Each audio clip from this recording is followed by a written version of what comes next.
Surendranagar police દ્વારા ચોટીલા મંદિરની સુરક્ષામાં તાત્કાલિક વધારો કરાયો છે તેમજ બંદોબસ્તનો ફોર્સ વધારી પ્રવેશ દ્વાર ચોકી તળેટી નેશનલ હાઈવે મંદિર ખાતે ફોર્સ વધારવામાં આવ્યો છે। તાજેતરમાં એટીએસ દ્વારા આઈએસઆઈએસના શંકાસ્પદ 2 એજન્ટને પકડી પાડવામાં આવ્યા હતા, જે બંને આરોપીઓએ એટીએસ સમક્ષ તપાસમાં ચોટીલા ચામુંડા મંદિર ખાતે કોઈ ઘટનાને અંજામ આપવાની કબૂલાત કરી હતી। ત્યારે આઈએસઆઈએસના શંકાસ્પદ 2 એજન્ટ દ્વારા કરવામાં આવેલ કબૂલાતના પગલે સુરેન્દ્રનગર જિલ્લાના પોલીસ વડા દીપક કુમાર મેઘાણી દ્વારા ચોટીલા મંદિરની સુરક્ષામાં તાત્કાલિક વધારો કરાયો છે।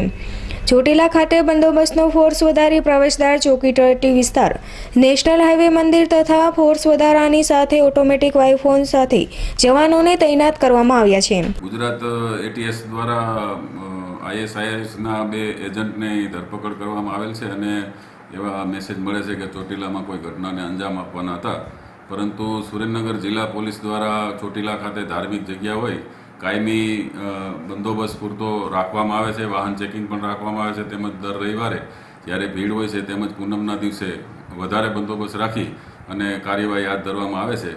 સુરેન્દ્રનગર જિલ્લા પોલીસ સક્ષમ છે અને બંદોબસ્ત ચાલુ છે। બોમ્બ ડિસ્પોઝલ દ્વારા રાઉન્ડ ધ ક્લોક ચેકિંગ હાથ ધરવામાં આવ્યું હતું અને સ્પેશિયલ ઓપરેશન ગ્રુપ તથા ક્રાઇમ બ્રાન્ચની ટીમે હાઈવે ઉપર વાહન ચેકિંગ તથા હોટલ ધાબા ચેકિંગ માટે ખાસ તૈનાત કરવામાં આવ્યા હતા।